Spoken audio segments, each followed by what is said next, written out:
Dia datang hanya untuk mencuri, membunuh, membinasa. Roma 10 berkata, iman itu timbul. Itu ketika engkau mendengar dan mendengar firman Kristus.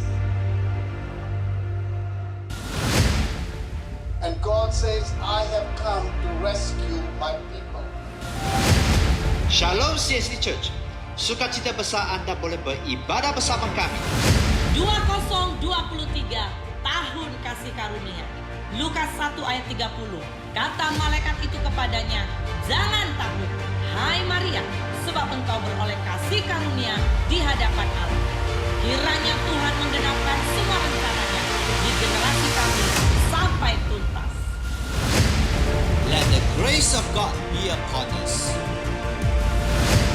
Bapa kami yang di sorga, dikuduskanlah namamu, datanglah kerajaanmu, jadilah kehendakmu di bumi seperti di sorga.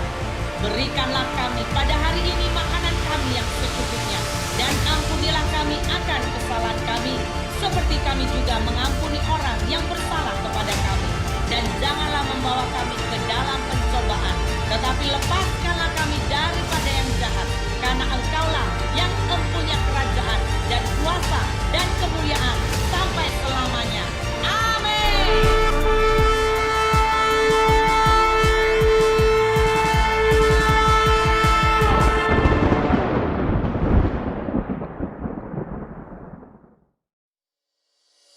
Shalom Jemaat CST, Happy Sunday. Mari kita sama-sama melihat news kita untuk di minggu hadapan. CST mengadakan ibadah Ahad online pada setiap pukul 1 tengah hari di YouTube CST Church Subang Jaya. Ibadah Ahad akan diadakan di Gereja NLCC Hall 1. Ibadah bermula jam 1 tengah hari. Sekarang pertanyaan, sila hubungi Pastor Chu. CST Sunday School Online akan diadakan pada setiap pukul 5 petang di YouTube CST Church Subang Jaya. Jemaat yang rindu memberi persembahan dan persepuluhan boleh bank in secara online akun bank yang tertera. Jangan lupa ikuti kami di media sosial di Facebook, Instagram, YouTube, dan juga TikTok. Itu sahaja news kita untuk minggu hadapan.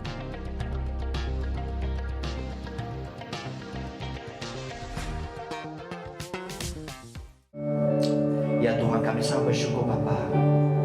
Biar setiap kami lebih mencintai firman Tuhan setiap hari, supaya kita bisa berperang Bapa dan tetap menang.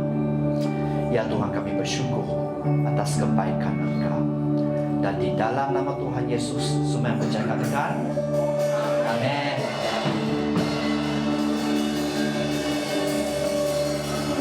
Ya, shalom semua. Ya, welcome. Hari ini hari yang sangat special.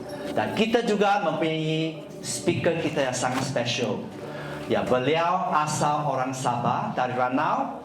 Dan bukan setakat ini juga, tapi beliau sangat cinta Tuhan.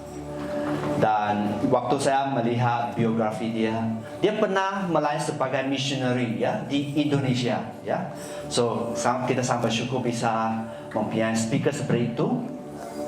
Dan sekarang beliau memegang jawatan sebagai ketua pegawai eksekutif di Wawasan Penabur, satu penerbitan bahasa Malaysia untuk firman ya, yang berkenaan dengan firman ya.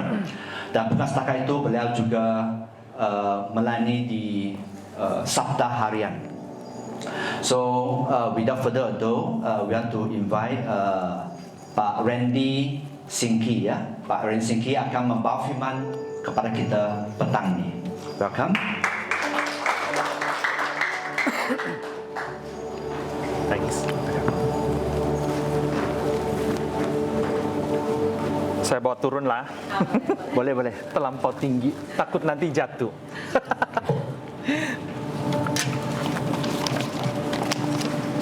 Shalom.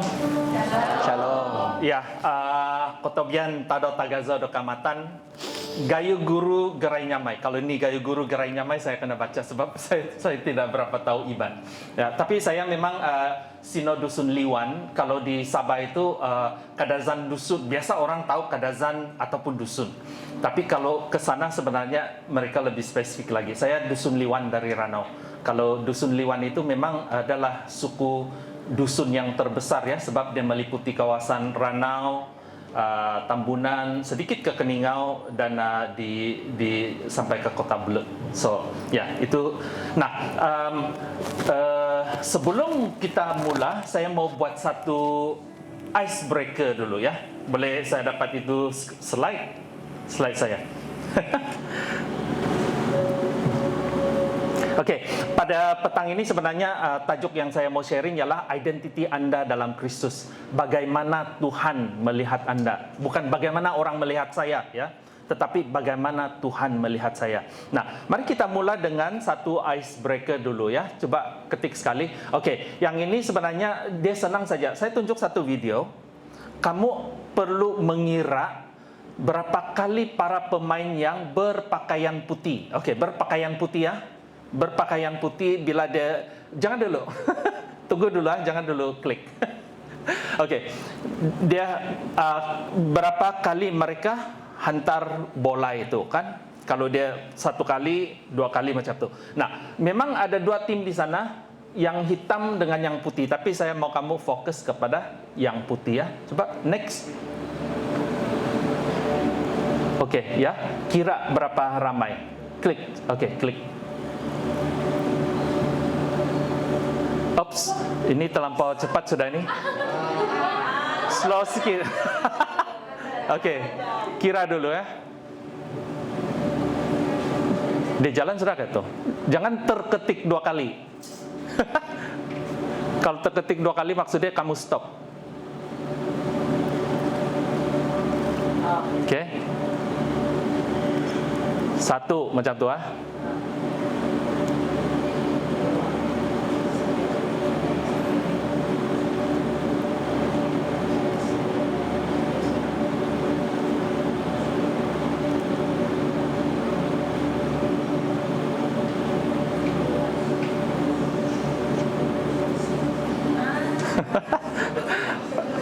Oke, jawapan dia tadi itu berapa? 15. Oke. Next, slowly ya, jangan terketik 2 kali, oke? Nanti pecah tembelang saya. Oke, ini dia ulang lagi kah? Oke, jawapan dia sebenarnya dia ada di 15. Next. Tapi sebenarnya siapa yang ada perhatikan ada sesuatu yang berlaku tadi. Masa kamu mengira?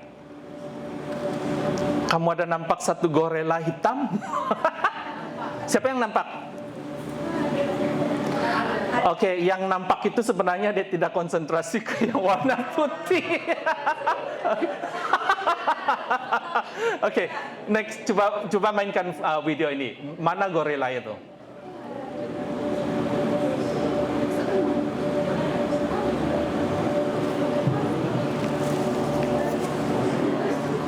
Oke, sebenarnya ada dia di sana. So, bila kamu tengah mengira itu, sebab konsentrasi hanya ke benda yang putih, kamu sebenarnya tidak nampak yang benda hitam itu datang. So, itu sebenarnya ada satu simple icebreaker. Maksudnya kadang-kadang kita terlalu konsentrasi kepada satu. Tetapi kita lupa sebenarnya ada benda-benda lain. Sama juga sebenarnya, kadang-kadang identiti kita pun sama juga. Kita terlalu fokus kepada saya orang Sabah, contoh dia. Kalau mau spesifik lagi, saya Dusun Liwan, contoh dia. Tetapi sebenarnya banyak perkara lain yang berlaku di luar kita itu sebenarnya memberi faktor kepada kita ya. Next. Next, ini dia main lagi. Next, oke. Identiti Anda petang ini saya mau kongsikan tentang identiti kita ya. Identiti Anda. Nah, apakah identiti Anda? Next. So dalam sains sosial sebenarnya biasa identiti itu mula-mula dikenali dari bangsa kamu dulu, suku kamu, baru ataupun bahasa ya. Sebab itu kita selalu kata saya orang Batak, contoh dia, saya orang Jawa, orang Iban, begitu ya. Itu identity yang pertama. Kemudian bila mendalam sedikit lagi, sebenarnya dalam kehidupan seharian kita itu identity kita bergantung kepada berbagai faktor yang lain ya. Contoh dia, maksudnya kepada masyarakat di sekeliling kita ya. Contoh dia latar belakang keluarga kamu. Adakah kamu dari keluarga yang berada? Adakah kamu dari keluarga yang terhormat? Contoh dia. Ya, dan pekerjaan kamu, adakah kamu bekerja di syarikat yang inikah atau di kilang yang itukah? Contoh dia, kan itu bagaimana masyarakat melihat kita ya. Kadang-kadang dari kawan juga ya, kawan juga akan memberi faktor kepada kita, dan sampailah kepada sekarang ini sebenarnya memang sosial media ya. So, bagaimana sosial media itu mempengaruhi identiti saya. Nah, beberapa minggu yang lepas sebenarnya saya berkongsi di gereja saya, dia di gereja bahasa Inggris ya. Tapi waktu itu mungkin pertama kali barangkali di gereja kami berbicara tentang LGBTQ kan. So sebab kadang-kadang budak-budak sekarang contoh dia banyak dipengaruhi oleh sosial media. Nah kalau sosial media sekarang itu apa orang cakap itu yang kamu percaya, begitulah ya. Nah tapi pada akhirnya cara kita melihat diri kita sendiri sebenarnya bergantung kepada keputusan kita sendiri ya untuk mentafsir apa yang kita dapat daripada perkara-perkara atau faktor-faktor yang ada di sekeliling kita ya. Sebab itulah orang sentiasa sebenarnya coba mencari, merumus dan membentuk diri mereka dengan soalan siapakah saya, begitu. Kamu pernah katanya soalan siapakah saya? Pernah?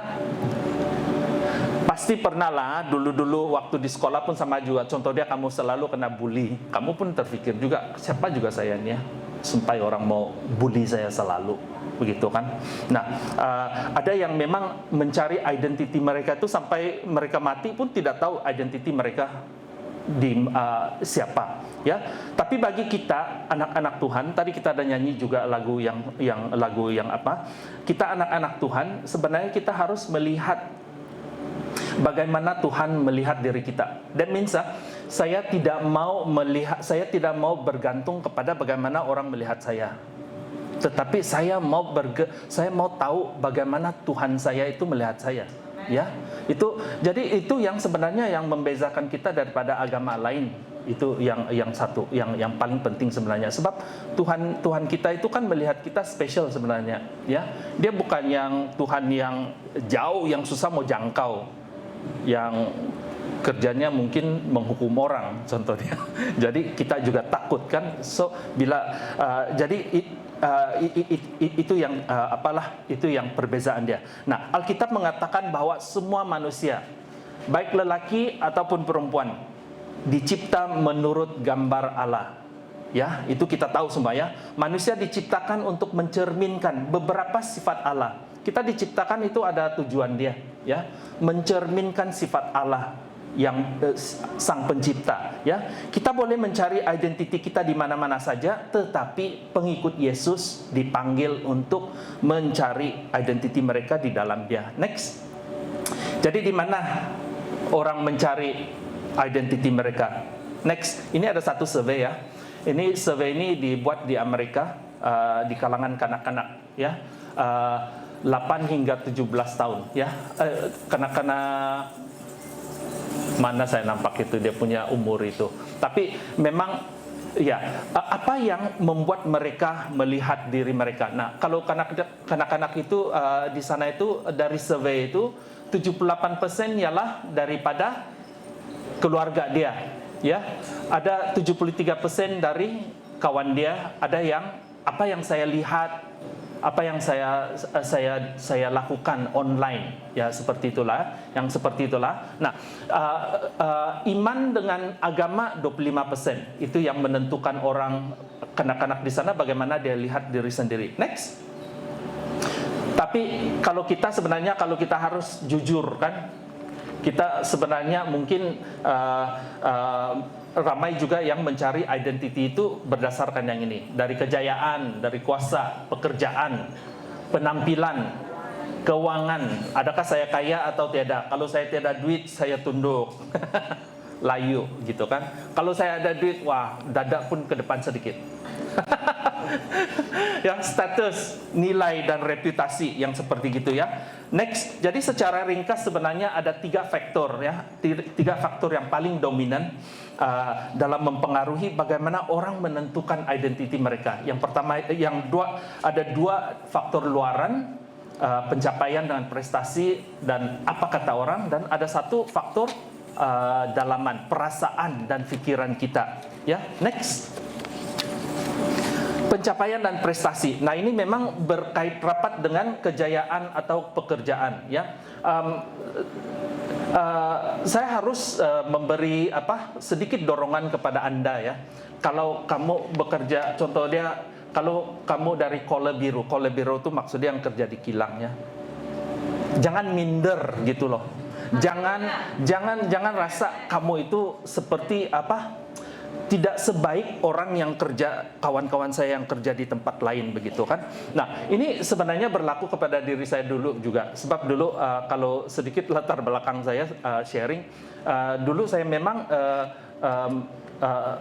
Tuhan memberkati saya lah. Saya masuk ke university dan dapat keputusan yang baik. Kemudian saya sambung, saya jadi lecturer, pensyarah sebentar di University Malaya. Tetapi dan saya masuk ke swasta, sektor swasta. Waktu itu memang Google Map waktu itu belum ada ya. Tapi di tahun awal 90-an kami sudah terlibat sana, akhir 80-an. So saya termasuk orang yang saya sebenarnya orang yang kedua di Malaysia yang mempunyai ijazah yang itulah untuk mentafsir peta-peta. So kalau kalian masih ingat lagi yang dulu Yugoslavia, tapi dia ada peperangan persaudaraan kan. Jadi dia terbagi kepada 2, dia terbagi kepada 3 sebenarnya. Dia mengikut agama waktu itu. Ada Bosnia Herzegovina dengan apa lagi yang lain. Nah, waktu kritis waktu itu sebenarnya saya dengan seorang kawan seorang perempuan dari Hong Kong, kami diberi kepercayaan untuk membuat peta. Peta yang ada perjanjian Dalton dipanggil. Jadi kami disuruh buat peta yang itulah, membuat sempadan baru untuk peta Herzegovina, Bosnia yang itulah. So itu latar belakang saya. Jadi sudah mencapai agak tinggi di sana. Nah, tetapi bila Tuhan panggil untuk melayani dia, dan saya kena turun ke bawah. Nah, waktu yang turun di bawah itu sebenarnya saya harus jujur sampai kadang-kadang sampai ke hari ini ya. Saya sudah melayani Tuhan 20 lebih tahun lah, 27 tahun macam itu. Tetapi kadang-kadang kalau kita berkumpul, contohnya baru-baru saya balik Sabah sebab semua orang balik kampung kan. Jadi kami ada pertemuan yang dari university punya. Ada juga terasa sedikit sebenarnya saya rasakan rasa minder dengan diorang. Sebab diorang itu kan sekarang ada yang dapat datuk lah, ada yang pengarah itu, pengarah ini kan. So bila kamu kerja apa? Yang itu kan agak sedikit susah mau jawab sebenarnya. Sebab kebanyakan mereka itu kan bukan Kristen. Kalau kita mau cakap saya kerja di pelayanan, lain sedikit kan. So iya. So jadi itu kadang-kadang kejayaan itu, pencapaian itu sebenarnya mempengaruhi bagaimana identiti kita sebenarnya. So kalau saya setiap kali saya harus juga berdoa supaya Tuhan, saya kan melayani Sang Pencipta kan. Dia itu Tuhan segala Tuhan, Raja segala Raja kan, saya ini anak raja maksudnya. Kok kenapa saya harus minder gitu kan? Kenapa saya harus rasa kurang selesa begitu ya? Nah, itu juga sebab itu saya juga harus berdoa kadang-kadang, bukan kadang selalu juga sebenarnya meminta ampun dari Tuhan, karena kadang-kadang saya juga melihat kejayaan itu sepertinya mempengaruhi identiti saya, ya. Itu sebenarnya tidak bagus lah maksudnya. Nah, pencapaian atau prestasi ini juga berkait rapat dengan kejayaan keuangan dan status. Itu memang ya. Dulu saya ingat lagi waktu saya masuk pelayanan, gaji tinggi dulu kan. Bila saya masuk pelayanan, kemudian kami melayani di Indonesia selama 6 tahun. So gaji dari combine ya, saya dengan istri saya itu gaji tahun ini di akhir 90-an ya. Waktu itu duit besar ya. Sekarang ini duit 10 ringgit pun nasi ayam boleh lah. Dulu 2 porsi, sekarang 1 porsi. Nah, waktu kami kombinasi pun gaji itu dekat 10.000. Tetapi kemudian memang bila masuk pelayanan gaji kami hampir menjadi gaji mati sebenarnya. Bila melayani di Indonesia juga sama. Pendapatan keluarga 1.200 yang itu kan, jadi keuangan.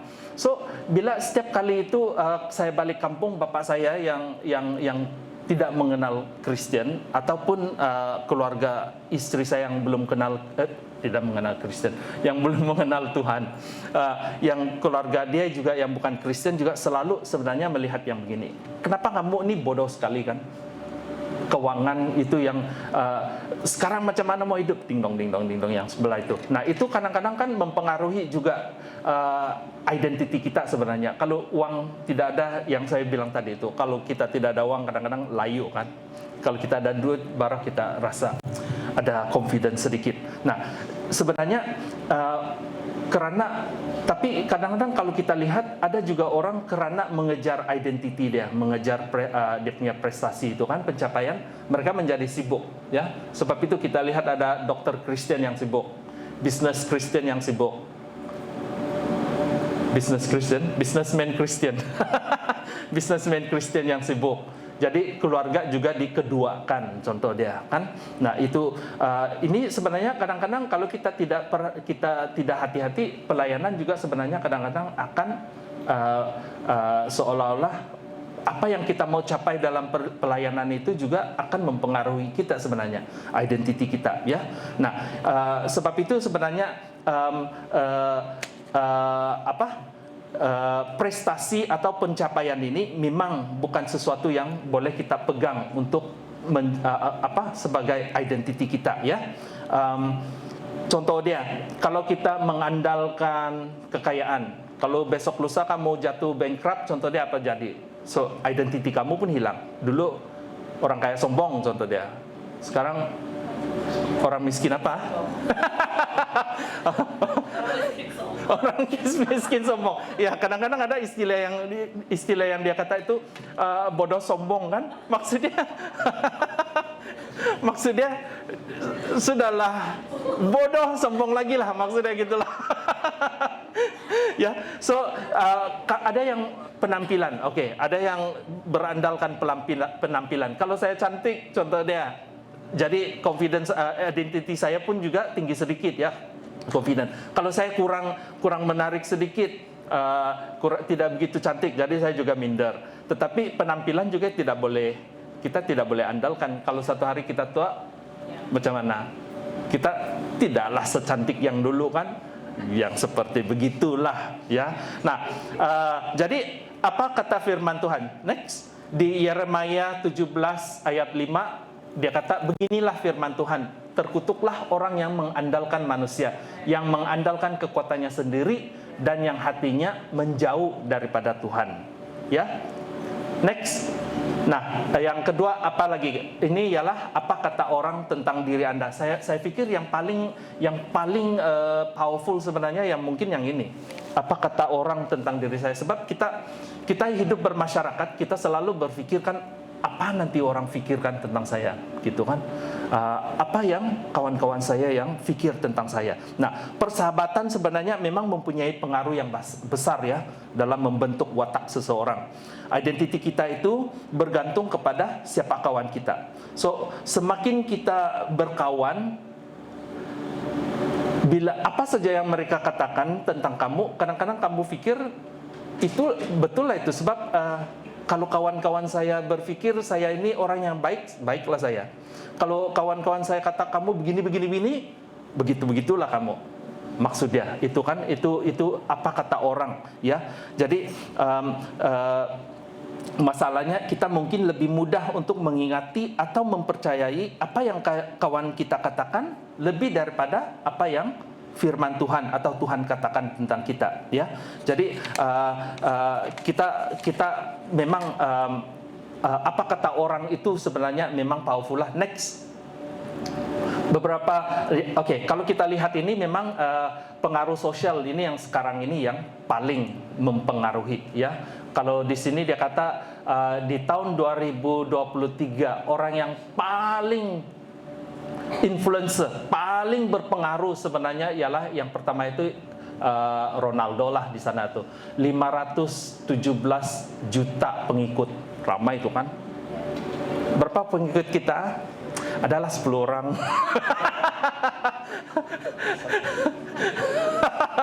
Nah, kemudian lumayan juga tuh, iyalah. Kemudian ada yang lain-lain lagi. Tapi sebenarnya memang yang apa itu ini influencer lah, pengaruh orang. Jadi apa yang mereka katakan itu akan kalau influencer itu kata apa? Kadang-kadang saya pikir juga ya kalau macam mana mau cakap influencer ya? Waktu PKP itu influencer mana yang paling besar kamu, paling terkenal yang kamu tahu? Waktu PKP kita tidak boleh keluar. Waktu itulah sebenarnya semua orang sudah mulai berjinak-jinak dengan media sosial, betul? Sebelum itu kamu langsung tidak tengok pun. Tapi PKP tidak kerja lain, tengok handphone, ya. Influencer waktu itu yang paling terkenal ada siapa yang ingat? Saya ingat mungkin siapa yang kenal tuh Uncle Roger, dia kata tuh. Ada siapa yang tahu tuh? Ada Uncle Roger. Ada Uncle Roger. Kan yang dia mempromosikan apa itu Ajinomoto selalu. So itu Uncle Roger mungkin yang paling populer waktu PKP. Nah, tetapi selepas itu memang ramai yang lain sebab orang mulai berjinak-jinak dengan media sosial. So jadi banyak TikTok keluar. So, nah, gereja sebenarnya kadang-kadang juga dipengaruhi oleh sebenarnya bukan ialah gereja, maksud saya ialah generasi digital sekarang inilah yang banyak dipengaruhi oleh yang influencer dari social media juga. Next, adakah? Oke. Nah, beberapa bulan lalu saya tengok film ini. Ini hanya saya mau bagi tahu bagaimana kadang-kadang apa yang orang lakukan itu menjadikan identiti kita, ya. Beberapa bulan lalu saya nonton film ini di Netflix lah, Blood Diamond dia kata. Nah, ini sebenarnya film 2006 ya. Saya ingat film 2006. Betul. Film 2006 dia berdasarkan kisah sebenar, ya. Ini perang saudara yang berlaku di sebuah negara di Afrika yang bernama Sierra Leone. Ya, Sierra Leone ini dia ada perang saudara dia dari tahun 1991 hingga 2002, ya. Nah, dalam film ini sebenarnya itu pemberontak itu sebenarnya mereka menculik anak-anak, ya. Semua anak-anak itu diculik dari umur 4-5 tahun kah sampai ke yang remaja 17-18 tahun. Nah, bila mereka tangkap budak-budak ini semua, mereka yang diperkenalkan kepada mereka ialah minuman keras yang itulah. Tapi yang paling penting sebenarnya mereka memberitahu mereka kamu sekarang ada nama baru, ya. Kalau dulu nama kamu John, kamu sekarang nama kamu ialah I am born killer. Saya dilahirkan untuk membunuh. So atau dead body dia kata. Atau unwanted itu maksudnya yang tidak dimau orang lah, atau siminomo maksudnya saya tidak siapa-siapa lagi. So itu semua nama-nama baru yang diberi kepada anak itu. Jadi anak itu kan membesar, dia 4-5 tahun dia membesar, dia tahu saya ini born killer. Saya ini kan pembunuh, ya. So mereka itu sebenarnya ini kisah benar ya. Mereka dilatih untuk membunuh ibu bapa mereka sendiri. Ya, so yang ini dalam film ini memang yang kulit hitam itu si John, kalau saya tidak salah nama dia. Dia memang kisah dia tentang dia coba memenangi anak dia semula lah, yang memang sudah dicuci otak. Nah itu maksudnya bagaimana influencer yang zaman modern sekarang ini juga boleh mempengaruhi orang, ya. Kalau ramai yang mau jadi Blackpink juga, karena Blackpink mau datang kan. Blackpink itu tahu Blackpink? Saya sebenarnya tidak tahu, tapi anak saya yang tahu. So maksudnya semua mau jadi Korea. Ini yang sebabnya stylenya. Mau jadi orang Korea, ya. Karena mereka tuh influencer yang kuat, ya. Next. Sebab itu dikata di 1 Korintus 15 ayat 33, janganlah kamu sesat. Pergaulan yang buruk merosakkan kebiasaan yang baik. Maksudnya kamu ada kebiasaan yang baik, kita ada kebiasaan yang baik. Tapi kalau kita tersalah, sudah, kita pun koyak juga. Next, oke. Siapa kenal yang ini?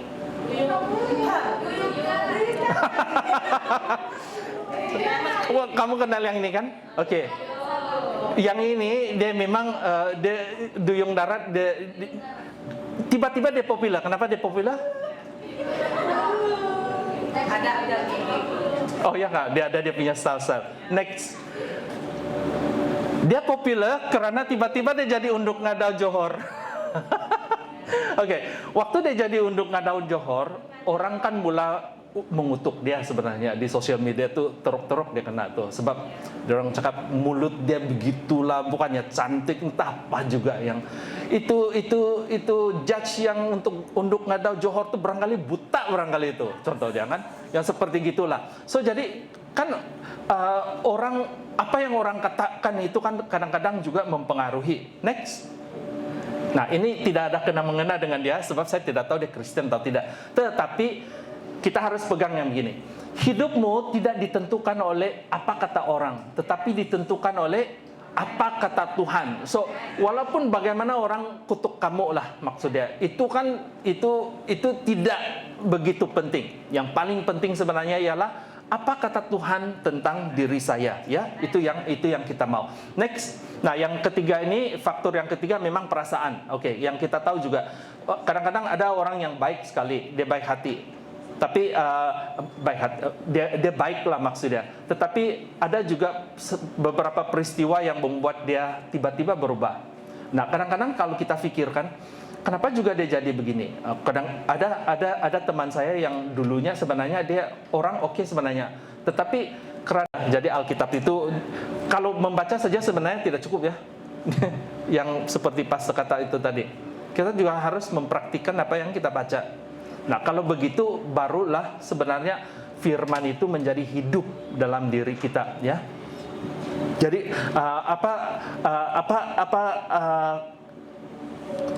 kata Alkitab mengenai identiti kita dalam Kristus, yang inilah saya adalah anak Tuhan, Efesus 1 ayat 3 hingga 8, a friend of Christ, teman Kristus, ya.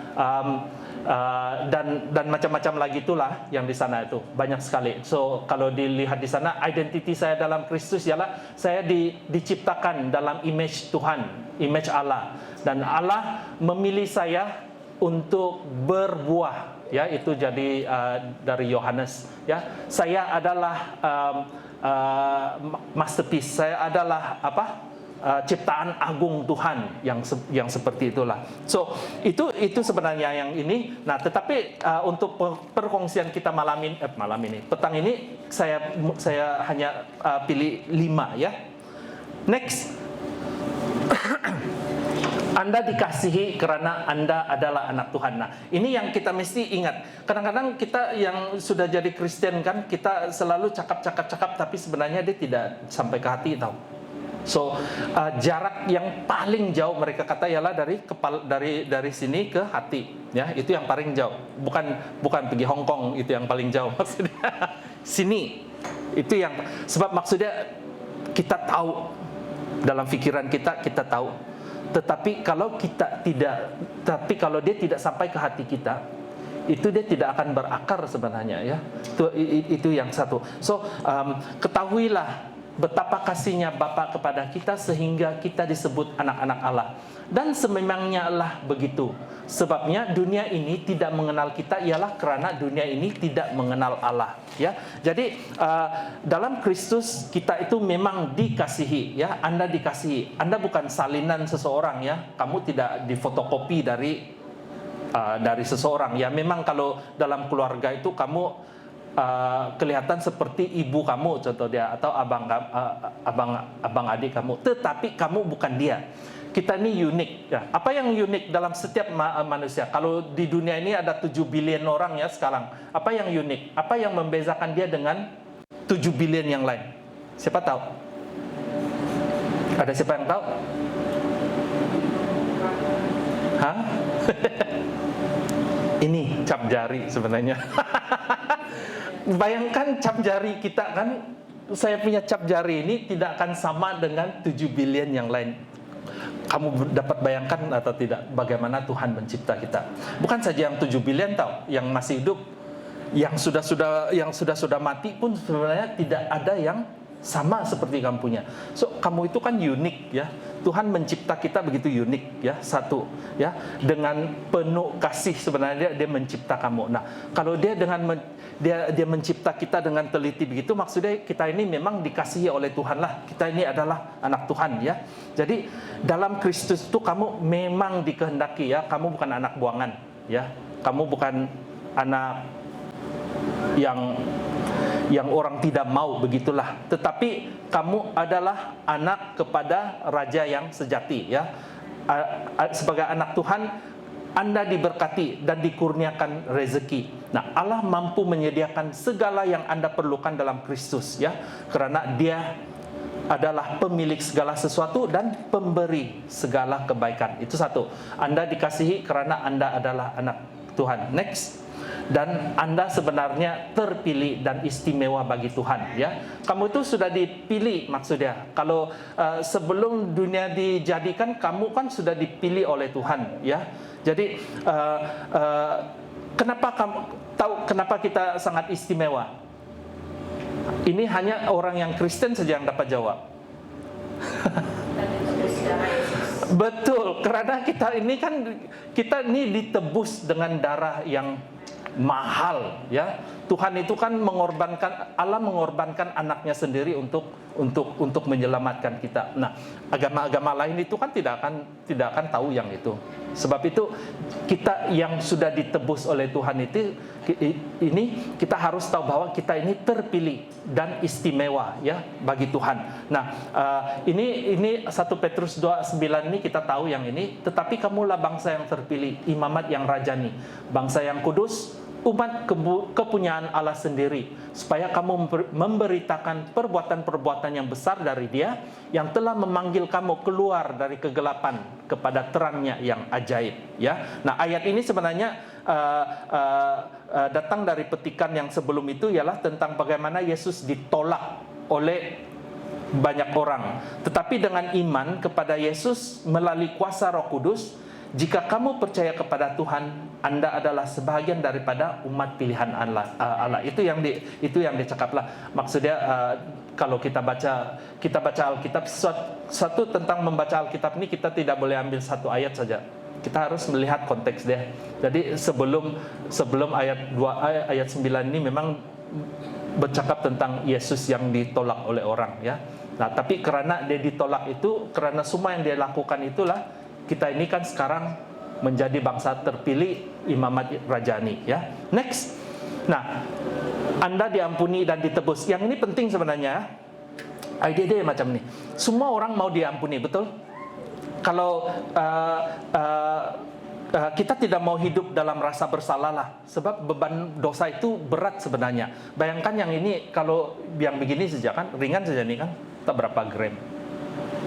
Tapi kalau saya pegang begini 5 menit mula sudah lengu-lengu. Lagi lama lagi berat. Nah, beban dosa itu seperti yang itu. Kita tidak mau hidup dalam beban yang seperti ini kan, ya beban yang susah. Walaupun dia ringan begini, tapi kalau saya pegang begini sejak lama-lama penat kan. Kita mau letakkan yang itu.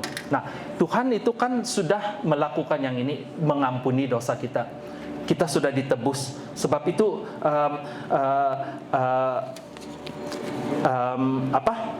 ini kalau kita tahu kita sudah diampuni dan kita sudah ditebus karena firman Tuhan mengatakan begitu. Jadi identiti kita itu kan juga mulai berpikir sebagai anak Tuhan, saya dikasihi, yang tadi saya adalah istimewa dan saya diampuni dan saya sudah ditebus. Ya, next. Kita habis sebenarnya pukul berapa? Ada masakan? Ya, Anda adalah karya agungnya yang dicipta dengan tujuan, ya.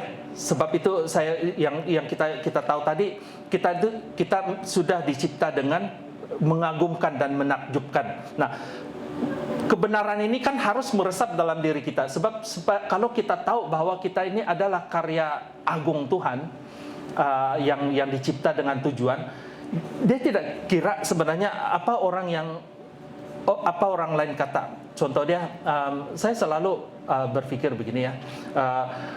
Saya dengan istri lah, kami melalui banyak juga yang, karena banyak yang keluarga cakap bagaimana kamu gitu. Tetapi kalau kita punya signifikan, maksudnya kalau saya punya signifikan itu dalam Kristus, sebenarnya saya tidak peduli apa orang lain kata, gitulah. So kami juga mula menerima, maksudnya mula percaya bahwa Tuhan sudah mencipta kita untuk sesuatu tujuan yang baik. Tidak peduli apa orang lain kata, ya. Saya tidak perlu menjadi seperti si Anu, contoh dia kan, atau si dia yang begini. Karena saya hanya perlu menjadi diri saya sendiri. Karena Tuhan, saya ini adalah yang sudah dicipta oleh Tuhan, gitu ya.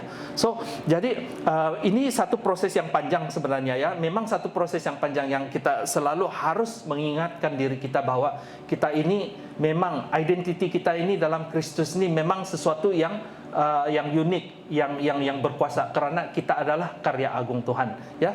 Next. Nah, yang ini saya pilih yang ini sebab saya pikir ini sesuatu yang unik, ya.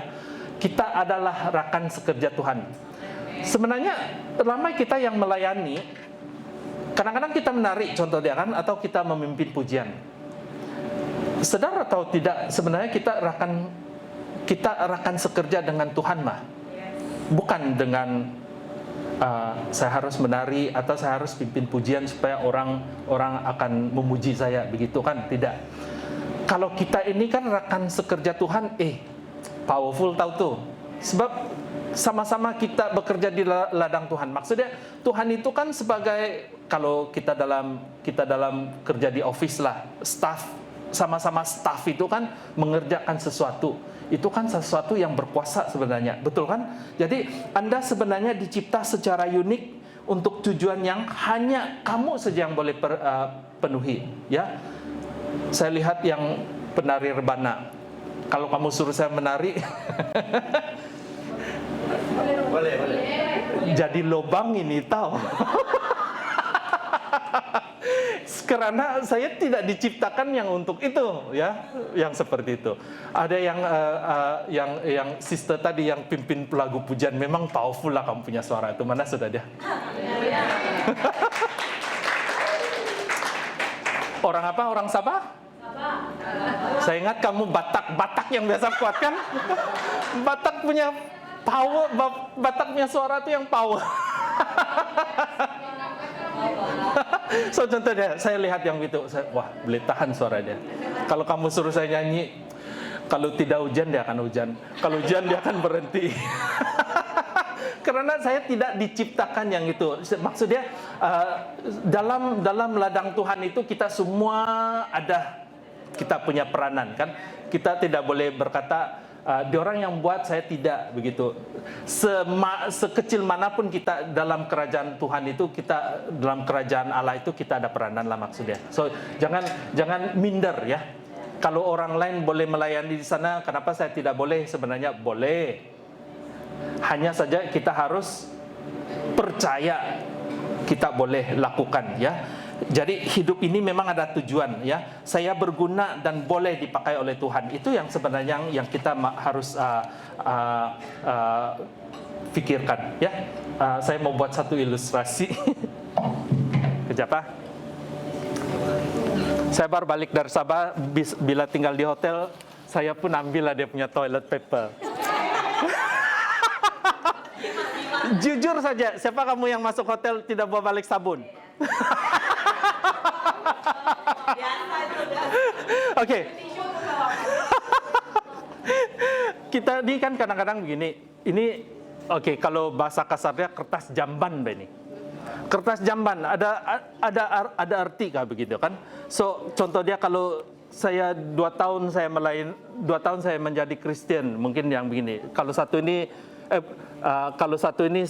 contoh dia 10 tahun. So 20 tahun saya jadi Kristen. Saya begini saja kan. Kadang-kadang kita melihat begini. Ataupun saya melihat kalau saya melayani Tuhan itu saya seperti yang ini aja lah. Tidak juga guna dia gini kan. Tapi sebenarnya Tuhan tidak melihat kita seperti itu, tahu. Mari coba yang pakai topi pegang, tolong saya. Ini kan orang Sipitang nih. Ya. Wah. Pegang ya, saya roll. Oke, so kalau kita lihat sebenarnya kertas jamban ini kehidupan saya. Kadang-kadang kita pikir mungkin 2 tahun, mungkin sekejap lagi tiada sudah kita ya. Tetapi sebenarnya Tuhan tidak melihat kamu sebagai kertas jamban yang begini. Dia melihat kamu itu sebagai berkekalan. Oke, kasih ya. So jadi seperti yang itu. Toilet paper ini kadang-kadang kalau kita berpikir kita tidak bernilai, tetapi Tuhan tidak melihat kita sebagai kertas jamban yang dipakai buang. Dia melihat kita itu sepanjang itu kan sampai kekal lah kita. Bila sampai kita jumpa Tuhan nanti, sampai kita berjumpa dengan mereka yang semua itu, kita semua adalah berharga, ya. Nah, jadi kita lihat tadi pencapaian atau apa yang orang katakan atau bagaimana pikiran dan perasaan itu sebenarnya tidak boleh menjadi asas yang boleh dipercayai untuk kita membina identiti kita, ya. Karena semua itu sentiasa berubah. Nah, bagi kita yang sudah mengenal Tuhan, kita tahu bahwa firman Tuhan itu tidak berubah. Jadi bila firman kata kamu itu adalah anak Tuhan, percayalah, ya. Kalau firman kata kamu itu dicipta dengan apa? Sebelum kamu dilahirkan di dalam rahim juga Tuhan sudah leading betul, menenun kamu. Itu kan sesuatu yang powerful betul. Jadi kita harus ingat yang itu, ya. Jadi siapakah kita di dalam Tuhan, sentiasa ingat siapakah kita di dunia ini, sebenarnya itu ditentukan oleh siapakah Tuhan yang kamu sembah. Nah, kalau kita sembah Tuhan yang betul-betul berkuasa, kita adalah anak-anak Tuhan, ya, yang memang mempunyai tujuan, ya. Boleh? Nah, mungkin kita nyanyi satu lagu barangkali yang paling simpel punya. Ku mau cinta Yesus lah, yang itu yang paling senang. Ku mau cinta Yesus selamanya. Ku mau cinta Yesus selamanya. Meskipun badai silih berganti dalam hidupku, ku tetap cinta Yesus selamanya. Ku mau cinta Yesus selamanya. Ku mau cinta Yesus selamanya. Meskipun badai silih berganti dalam hidupku, ku tetap cinta Yesus selamanya. Ya Aba, Bapa, ini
baca satu doa Paulus yang terdapat di Efesus ya. Ini satu pemberkatan dari Paulus.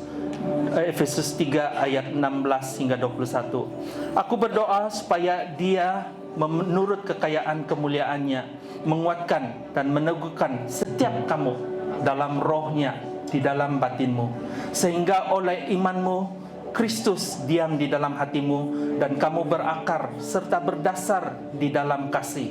Aku berdoa supaya kamu bersama-sama dengan segala orang kudus dapat memahami betapa lebarnya dan panjangnya dan tingginya dan dalamnya kasih Kristus, dan dapat mengenal kasih itu sekalipun ia melampaui segala pengetahuan. Aku berdoa supaya kamu dipenuhi di dalam seluruh kepenuhan Allah. Bagi Dialah yang dapat melakukan jauh lebih banyak daripada yang kita doakan atau fikirkan, seperti yang ternyata dari kuasa yang bekerja di dalam kita. Bagi Dialah kemuliaan di dalam jemaat dan di dalam Kristus Yesus turun-temurun sampai selama-lamanya. Amin. Shalom Jemaat CST, Happy Sunday. Mari kita sama-sama melihat news kita untuk di minggu hadapan. CST mengadakan ibadah Ahad online pada setiap pukul 1 tengah hari di YouTube CST Church Subang Jaya. Ibadah Ahad akan diadakan di gereja NLCC Hall 1. Ibadah bermula jam 1 tengah hari. Sekarang pertanyaan, sila hubungi Pastor Chu. CST Sunday School Online akan diadakan pada setiap pukul 5 petang di YouTube CST Church Subang Jaya. Jemaat yang rindu memberi persembahan dan persepuluhan boleh bank in secara online akun bank yang tertera. Jangan lupa ikuti kami di media sosial di Facebook, Instagram, YouTube, dan juga TikTok. Itu sahaja news kita untuk minggu hadapan. Jumpa Anda di minggu